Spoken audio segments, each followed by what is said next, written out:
happiness or my fulfillment is not connected to whether I hit that goal or not anymore, right? So now I'll set the revenue goal, and it's an exciting thing, and we can dream and we can build some amazing things around that goal. But I'm not going home disappointed. You know, occasionally I do, but in picture, I'm still happy whether I'm had a good revenue month or a bad revenue month. Hello, everyone, and welcome to the Moeller Real Estate and Business Podcast. I'm your host, Phil Moeller, and on this podcast, we will be interviewing guests that have made their mark in real estate, in business, and in other areas of life. Listening to podcasts myself has helped me in so many different ways and continues to do so. If you're a real estate investor or an entrepreneur, or aspiring to be either, or just someone that wants to learn, you've come to the right place. An easy way to have an impact is to share this episode with friends or family, provide a review, or just spread the word. We greatly appreciate it, and now let's get to the show.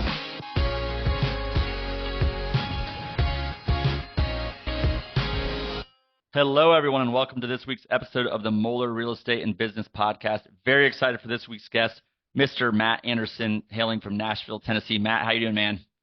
Great, man. How are you? I'm doing good. Good to see you again.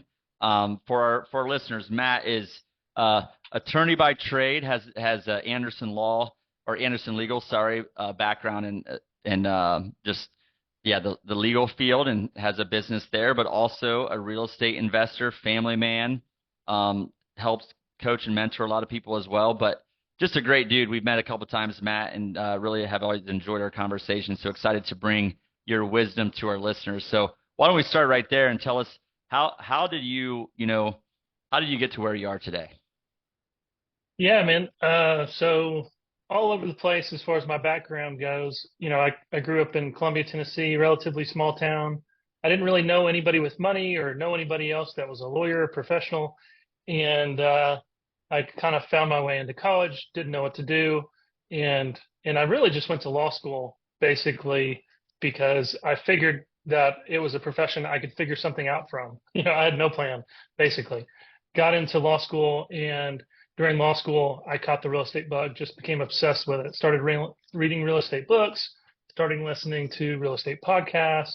And my now wife and I, we did like a house hack, live and flip. And, we ended up doing like 9 of those together. And it just slowly grew into a thing where I was practicing law. And then while I was practicing law, I was trying to build a real estate portfolio and a business. And that just developed over the years where eventually the real estate became more of my focus than the law practice.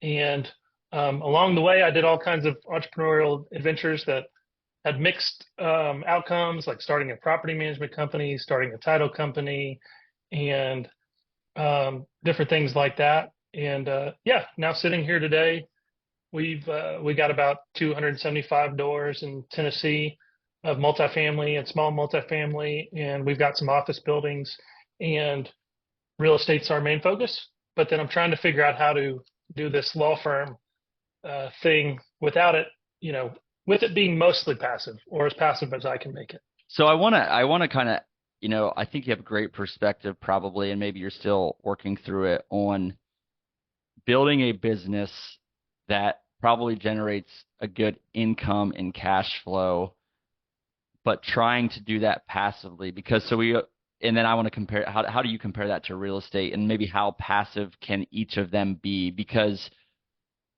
most real estate investors think the path to being passive is real estate only.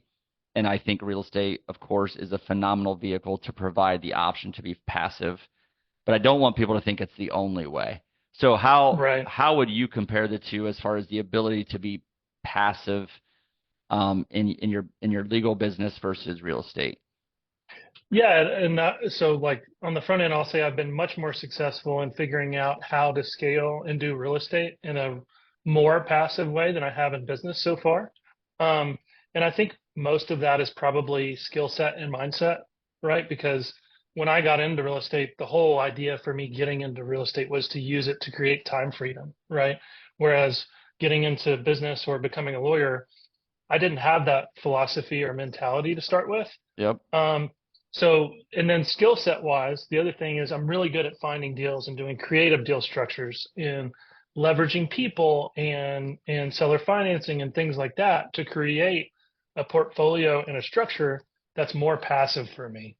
Whereas in business, I started as a lawyer working for somebody else, W-2. And that was something that was less obvious to me, from the law side and from the business side. So, on the title company, on the property management company, on the law firm, I've had a history of owning a job. And Yep. only recently have I been trying to really figure out how to navigate owning a business like that and making it more passive. The dream would be fully passive, obviously, but yeah, so it's a work in progress. And I think the key thing is not like, again, to reiterate, I think real estate is a great vehicle that can set up to be passive. But I think because there's such a market or a mindset generally around real estate that it is a passive thing, people Right. are trying to set it up to be passive.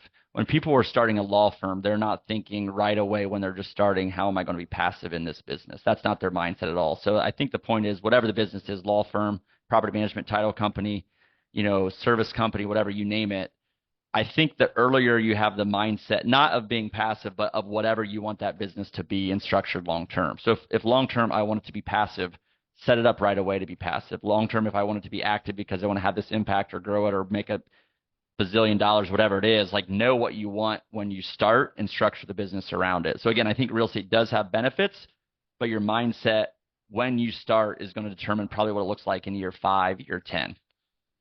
Absolutely. And I think that's maybe some of why I was able to do that faster in real estate is because of the mindset and the roadmap.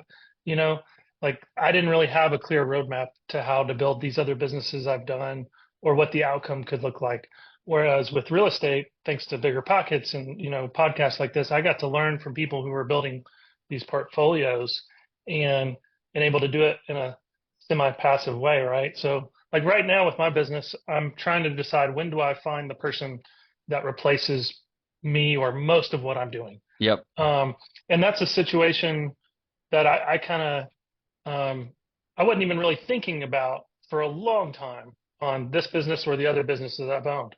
Whereas with real estate, that was always the plan, right? There was always, okay, if we buy this apartment complex, we're going to have an on-site manager and we're going to have a professional property manager and we're going to outsource the financing, right? And pay for, so all of this stuff was going to be delegated and outsourced. And we were going to, maybe the cash flow relative to the income was lower, but my passive, I was way more passive Yeah. from the beginning, you The know? other thing I think, because you're in this situation where you're making decisions, is not so going in a little bit different direction than the passive is, as you have money to invest, so as you have a liquidity and you're like, hey, I have this capital to invest, you could make decisions to invest that in real estate or to invest that in growing your law firm, possibly Right. even replacing yourself more in your law firm by hiring someone to replace your time. So how do you think about the dollars you're placing in those different businesses? Yeah, that's exactly right. And a lot of it, I've just taken all my money and reinvested it into real estate. So you're exactly right about that. But mostly it was just for lack of awareness that, hey, wait a minute, I can do the same thing in my business, right? And so for me personally, there's people who do it the opposite, right? I know a lot of people, we both do, who've invested a lot of time and energy and money and skills into figuring out how to build a business that's not dependent on them. Yep. I didn't do that early on. I put all of my time and energy and money into investing in real estate, and I used my main business in my main skill set as a way to create like my vertical income, right? Yeah.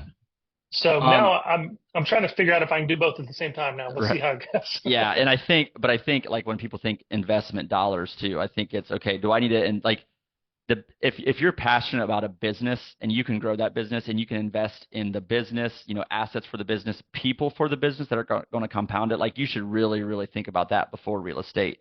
If you're not and like you want to sustain the business, that's when okay, and maybe it makes sense to be investing in real estate instead of your business. So I think just how someone thinks about their investment dollars goes back to their mindset, and really it goes back to what do they want? What do they want out of their business?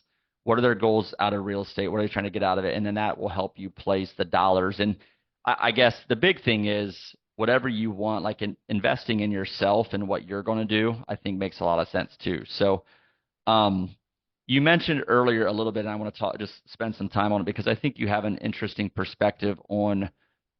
You see a lot of real estate deals, deal structures, purchase agreements, operating agreements, stuff like that. We're not going to test all your legal chops and get you in trouble, or we couldn't because you're by the book. My point is, you've used that knowledge, I think, to find different ways to either just to come up with creative real estate structures and deal structures that being in having your own law firm has given you, I think, a competitive advantage in that regard. So tell us more Sure. about your approach to that and just help us understand more of what you're doing there. Yeah, and actually, honestly, you're definitely right about that. But I think maybe actually the biggest advantage it gave me was relationships, to be honest, because I was able to add value to people in really significant ways that almost no one else could, right?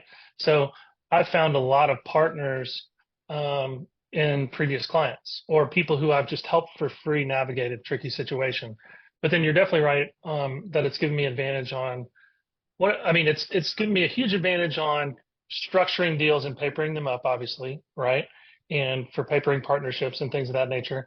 But it's also given me a big advantage of really thinking more clearly about risk because I think risk is this foreign thing to most Mm, people that's sort of like out there. They don't really have to think about it because, when you start a partnership or when you buy a deal, no one starts a partnership thinking, okay, well, we're going to split up in 4 years, yep. right?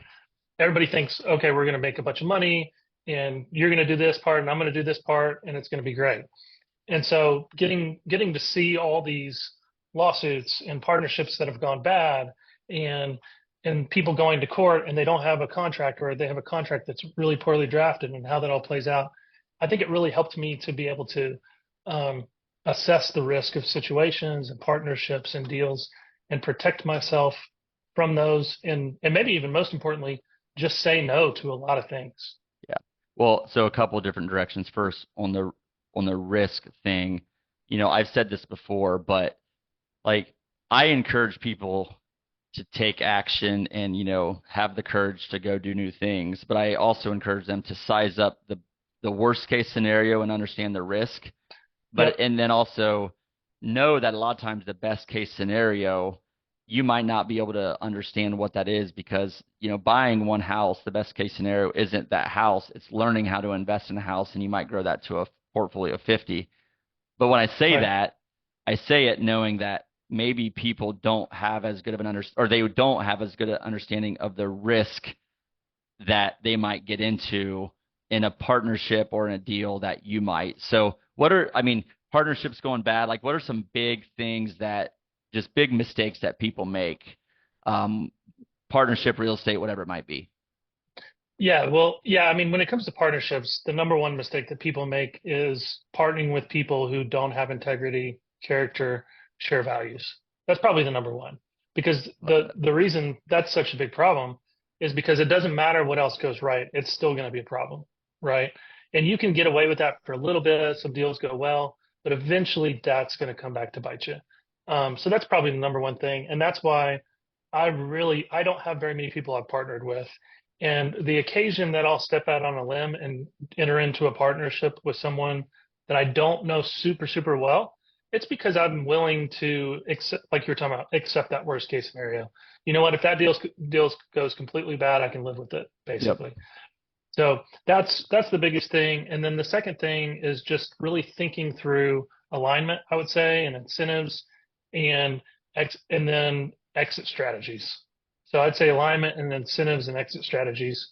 Um, to not get into like, what provision is done the worst or whatever. These are really the big picture things I see a lot. Yep. So people who, they're splitting it 50-50, but it turns out one person's really doing 75% of the work, Yeah. right? Or it turns out one person really wants cash flow and the other person really wants to, Yeah. make a quick buck. And this wasn't really thought about, right?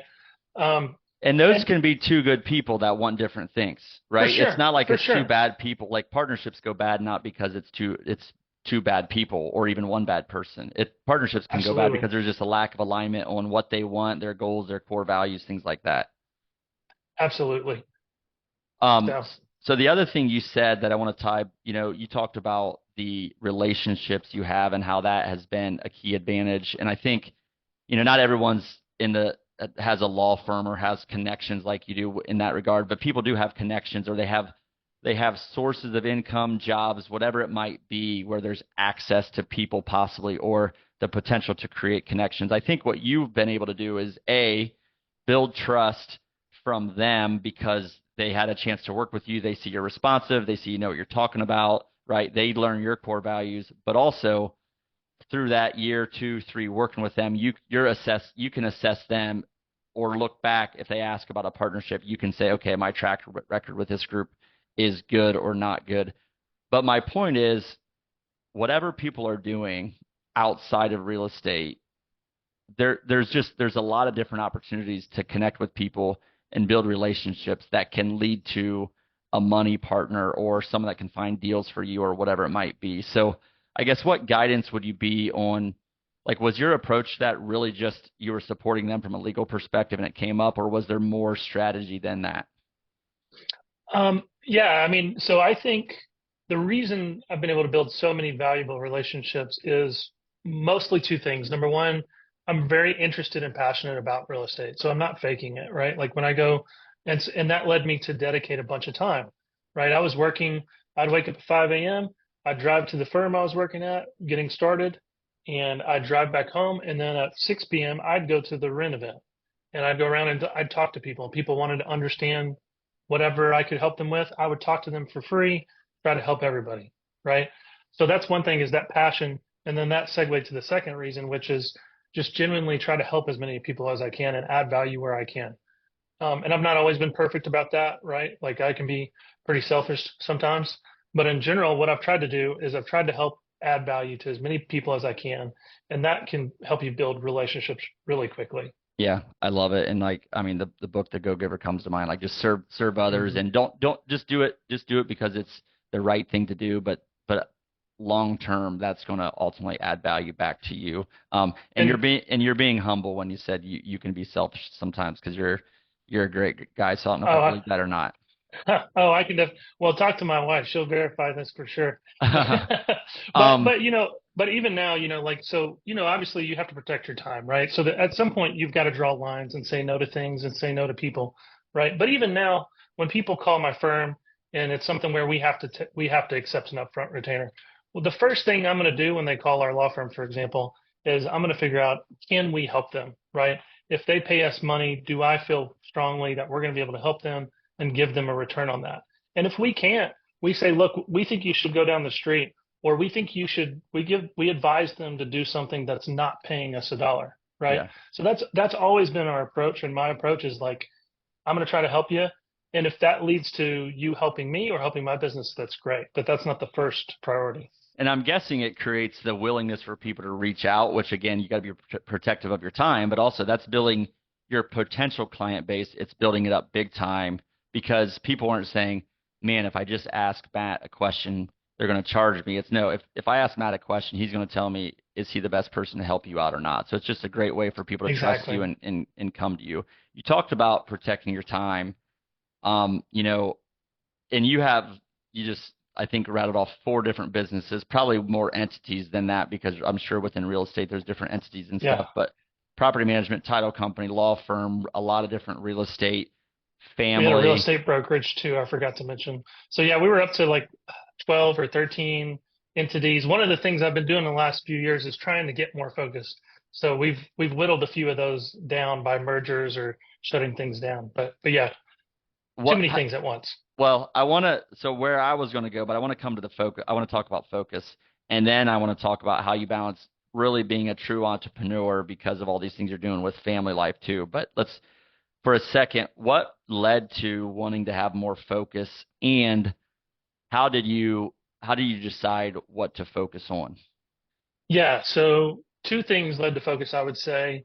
Number one is I realized that things were suffering that I was not willing to let suffer to the degree they were suffering anymore, which mostly included my spirituality and my family, right? So I got to a point where our marriage was not doing that great, and I was blaming everybody but myself. And then I looked around, and finally I got some clarity at one point and realized I'm saying yes to so many things and I'm saying no to my marriage. And so that's really the other thing that it basically led to is I realized that by saying yes to so many things, I was saying no to other things. And I also realized that if I were to focus on less, then those things would be much more effective and you know could grow and could add more value that way than by trying to do everything at once. And so when you did that, so now you've decided, okay, I need to bring more focus, or I need to be more focused. How did you figure out what businesses to focus more on to put your kind of Yeah. time and energy and money into? Well, mostly what it came down to me is what was the most like what was I the most passionate about and what was the most important to me. So there was a moment where I sat down. I've been writing goals for forever, right? And the way my goals would always look year after year after year, there'd be like, all right, like a money goal, right? Like I want to make this much money or hit this much net worth or something like that. And then there'd be like business goals. And then there'd be, and then at the bottom of my list, almost inevitably, every time there'd be like health and family or, spiritual goals. They were like number 5 or 6 or 7. You know what I'm saying? Yep. And every year I'd get to the end of the year and I might have hit my revenue goal, and I look back and those 4, 5, 6 on the list never got any attention. And after 5, 6, 7 years of doing this, lo and behold, my businesses are doing pretty good. My marriage, not so much. Right. So I started writing my goals and literally flipped them, right? So then my marriage and my spirituality were at the top. And that's how I wrote them. That's how I prioritized them. And I say that to say that's all I did with my businesses too, right? As I looked at them, I'm like, all right, I'm doing the brokerage, I'm doing the title company, I'm doing this, I'm doing that. What do I actually, if I were to pick one or two, what would I pick? And how do I get rid of the rest? And the hardest part about that was it required sacrifice, right? Like I had to take a hit on revenue a little bit to focus on my marriage for a year, right? I had to figure out an exit on a couple businesses that was not very lucrative in order to get that time back and focus on the ones that I wanted to focus on. Yeah. First of all, I love the, yes to something means no to something else. And I think like I for sure need to tell myself this because if I'm saying yes to something, I'm saying no to getting home when I want to get home, or I'm saying no to being present at home when I should be present at home because I'm thinking about this new deal or this new opportunity or whatever it might be. So I don't like to say no to people in business, which means I want to say yes, which means I'm saying no to something else. So I like that a lot. And then the other thing I would, I've been thinking about this, your goals and flipping them, as you said. I love this concept. I'm actually thinking about this right now.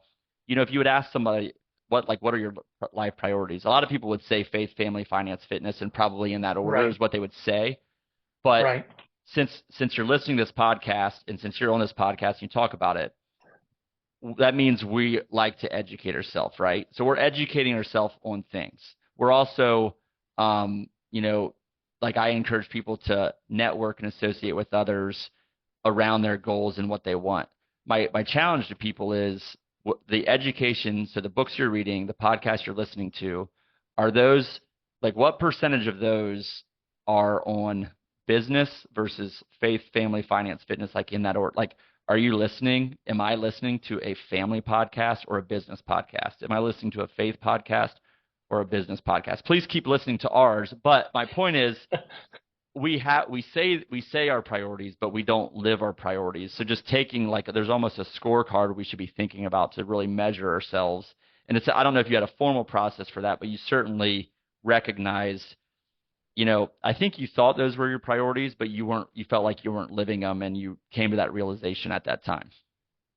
Yeah, that's exactly right. I started to just realize, um, what do I actually want? And there was a moment in my journal where I was like, I've always wanted to hit these net worth goals and, do certain things in real estate and all these different things. And I journaled one day and, and basically I said, if I could double my net worth in the next year, but my health and my marriage were at risk, would it be worth it? And the answer was no. Actually, I might have wrote some cuss words in there. I don't know if you like, but it was an expletive no. Like it was Yeah. just like a realization. It's like I keep telling myself that this is important to me, but everything I do and how I actually prioritize my money and my time and my energy that's not how I'm setting my life up, right? I've gotten into these habits because I wanted to build freedom and net worth. I think largely from a place of fear at the beginning, right? And so I got into this pattern that I had to break out of. It wasn't serving me anymore. Yeah. I needed it for a little while. I needed that to do that extra, um, do those extra hours and put that extra energy in to build these things I wanted, to create the life I wanted. But And then when I got to the end of that, I didn't have the life I wanted because I didn't know how to turn it off. right. You Now, the know? good thing is when you got to the end of that, you didn't have your life you wanted, but I do think like there's this financial freedom, financial maturity that people go through. And I think the question is, what have you been able to make the switch if you were way earlier on in your career and not as, quote, financially far along or mature? Or were you really, did you have to be where you were in your, quote, financial maturity to make that decision?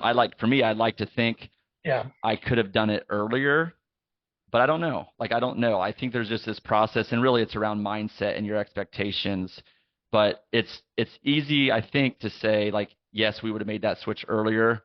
But I think everyone has this different maturation process on money, on time, on freedom, on whatever it is that they just have to work through on their own.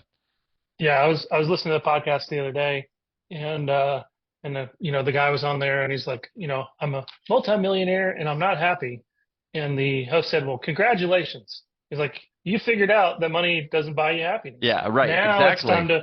to, and for me personally, I think I had to go through that to get, to this financial freedom thing I was obsessed with. For me personally, I Yep. had to get there Yep. before I could work heavily on the other things. Yeah. Now, there are other people that I think can figure that out earlier than I was able to, but that's just how I was wired, I think. Yeah, no, that's you summarized that really, really well. Now, so if I go back, you kind of you flipped your goals as you said. So what does that look like? Like, what does that mean on how do you balance today entrepreneurship versus like your faith, family, finance, all that? Or, sorry, faith, family, health. Like, how do you balance this stuff? Because you still do have a lot going on. You have a lot of businesses Sure, going on, a lot of real sure. estate. So how do you balance that today?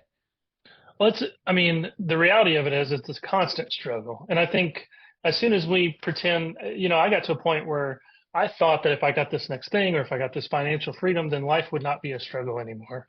And there's some truth to that, but the reality of it is if you're growing and you're trying to achieve things and you're trying to create a better life for you and your family or other people, there's going to be struggle involved, right? And so for me, it's a struggle pretty much every day to try to keep my priorities in check because I've got this tendency, I've got these different tendencies, right? We were talking about. Somebody calls me and they ask me for help. It's hard for me to say no to that, right? Somebody tries to schedule me. It's hard to say no. If I've got a business opportunity or a deal opportunity, it's really hard for me to say no. For some reason, naturally, it's easy for me to say no to some things that are actually my most important priorities on a Yep. daily basis, right? So I have to be intentional about it. I've got to schedule date nights with my wife or lunches or breakfast with my wife. I've got to certain days I need to spend the morning with my kids, even though I've got that urge and I feel like I have to get to work. I'm going to spend the morning with my kids and I'm going to take my son to the bus stop, right? And it's just having certain things that reflect on a daily basis that reflect what I want my priorities to be, not reflect what my natural reactions to the my environment are, if that makes any sense. Yeah, it is. And one thing that comes to mind, I was just in a discussion the other day, like we're always going to have 100 things to do, or we can come up with them. We could work 100 hours a week and we'd still have things that we'd want to get done. And I think there's just like figuring out how to stop, be efficient with your time while you are working, but realize like you're not going to get the next 3 months worth of work done this week. And even if you do, you're going to have 3 months worth of work next week because you're to the next phase or whatever. So I don't know. There's a lot of times that even for me, this limiting belief, I think, or scarcity mindset around time and not having enough time and trying to work a lot and get so much done that I think maybe entrepreneurial people or just people in general, um, think we can solve, but we don't really do it. So I think it's natural for people, as you said, and like you said for yourself, to say yes to business things and no to other things. So you got to be really disciplined, really intentional. Like, what does that look like for you now, or I heard someone else say, like, if you have 5 years, what a perfect day would look like, be intentional. Like, do that this week, do that next week. So, not that I got it all figured out. I by far don't, and it's a continuous struggle, but we could work ourselves to death literally if we don't be really disciplined about it. So, Yeah. And I mean, like, there are some things that I've had to prioritize that have been game changers. That if I would, like marriage counseling and therapy is something that I prioritized that was hugely important, right? Just spending quality time with the people I care about has been hugely important. Spending time to think and reflect and I still struggle with the exercise thing, but that's about all I'm facing right now, right? I'm realizing that it's natural for me to want to push that to the side and go into the office and work or to be on the phone and try to make a deal happen when I should be exercising, right? Um, and eating healthy and things like that. And you just have to build upon that and every day, every week, try to prioritize your calendar and your schedule and your life to meet what you really want your priorities to be. yeah, and I think the big thing is like you're in a routine now, but coming up with the systems and like Atomic Habits talks about it, but coming up with a system in the routine that works for you where it forces you to prioritize. Because, man, I'm like this morning, for example, I went to bed early, got a great start, got up earlier than normal, got a great start. Like, but as I'm going through my morning routine, I'm thinking, man, I could really get to work early and like really get some things done. Yeah, Like there's always this nudge, like, man, I could get a lot done this morning, and you just got to be disciplined and routine about what you like the biggest priorities and be clear on that. So love it, man. Well, I think again, just from getting to know you a little bit, there's like you're living it. I appreciate your transparency on just the struggle. By the way, I think through struggle, we didn't talk about this, but through struggle, a lot of times is lessons. Like oh yeah, you're probably going to be in a period where you either like things are going great, and if that you're there, expect things to maybe turn down a little bit. And if things are tough right now, like you're probably in a cycle and things will come up a little bit. So I think you just learn so much through struggle. absolutely. And I think it's important to be relatively transparent about that, right? Because you see all, you don't have to share everything with the world, but I also think you need to be authentic with the world, right? And you see all this stuff where, someone's making all this money and they're doing all these big things, but they don't talk about how their marriage is suffering, right? Um, and I don't think that's good for people to see because that's not what real life is actually like when you're doing these things. Yeah.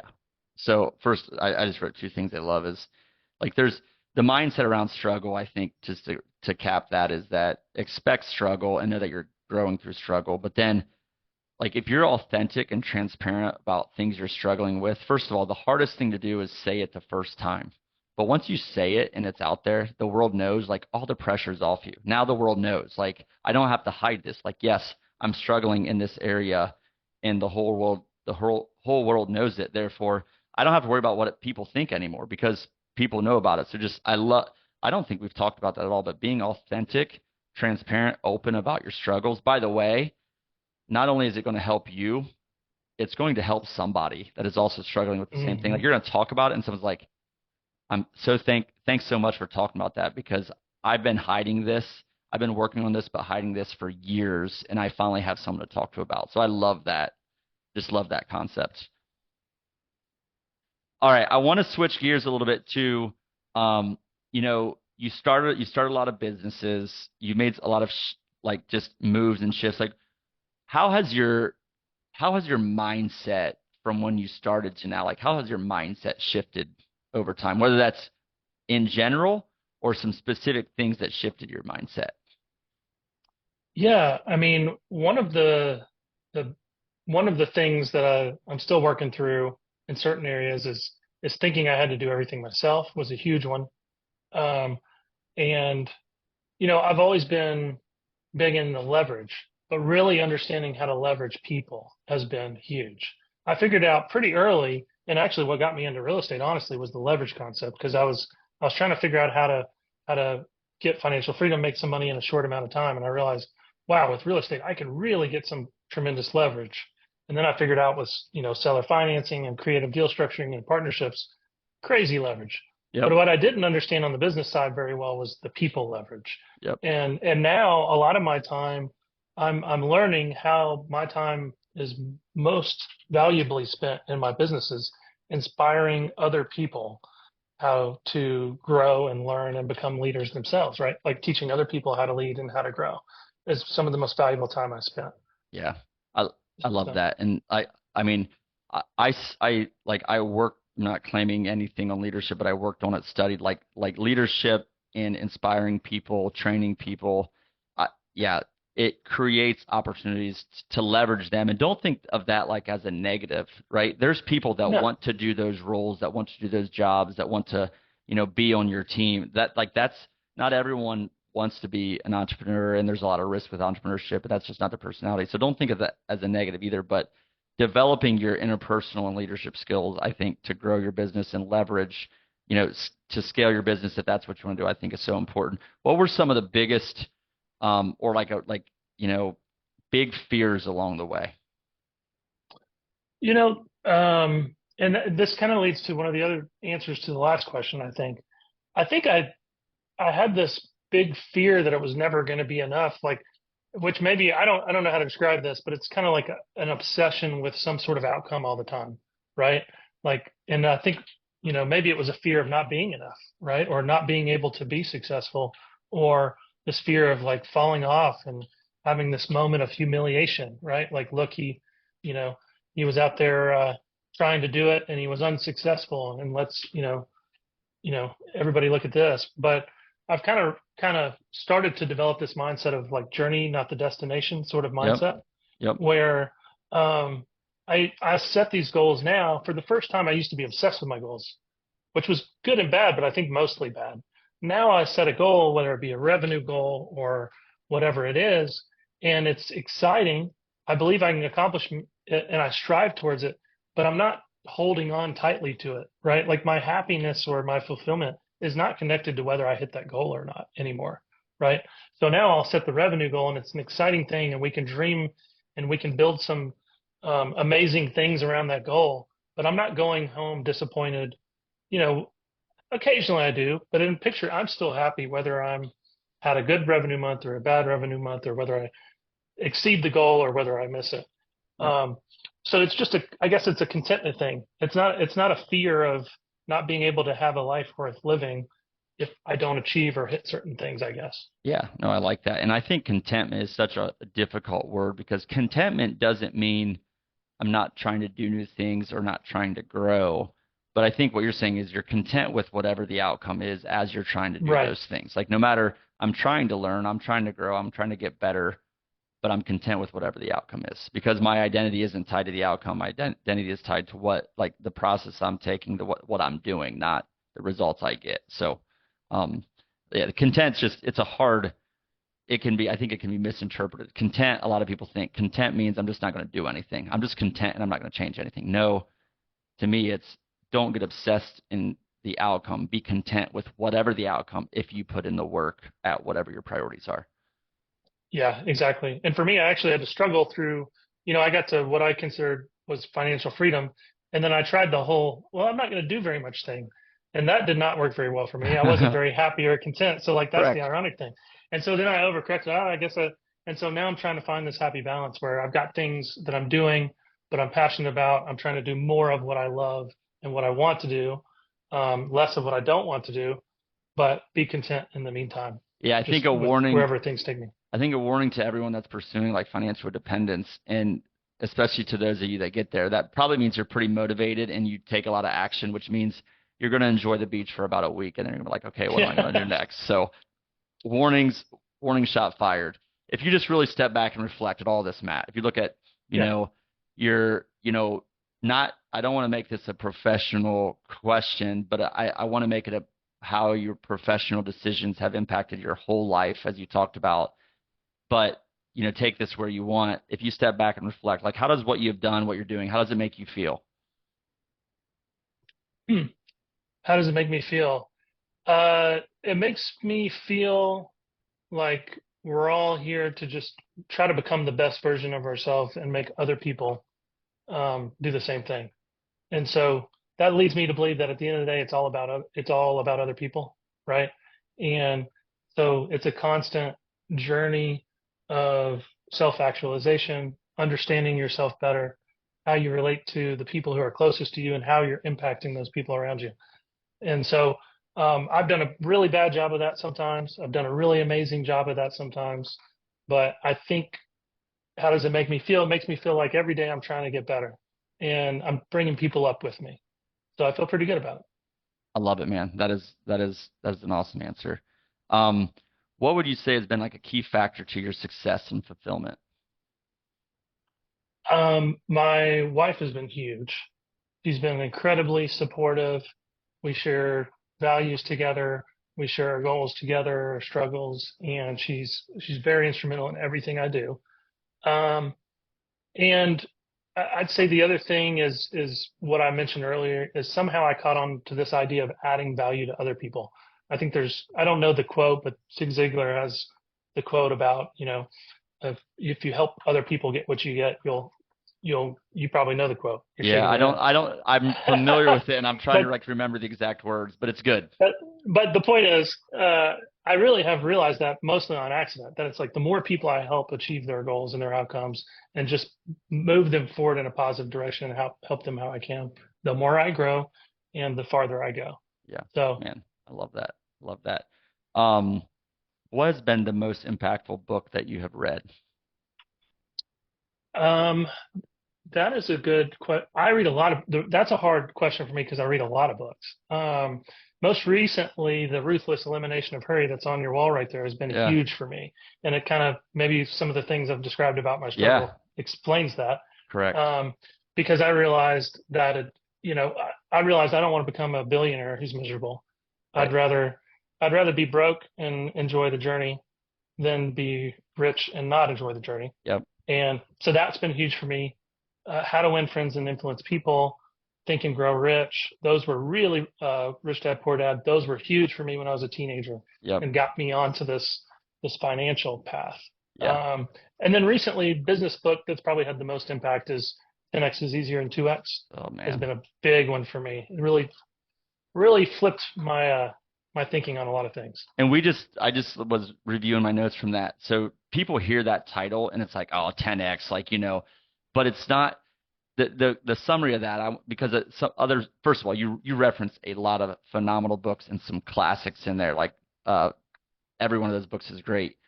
10x is easier than 2x. It's the key word is easier because it forces you to completely become a new person, get better, become a better version of yourself, as you talked about, shift your mindset, focus.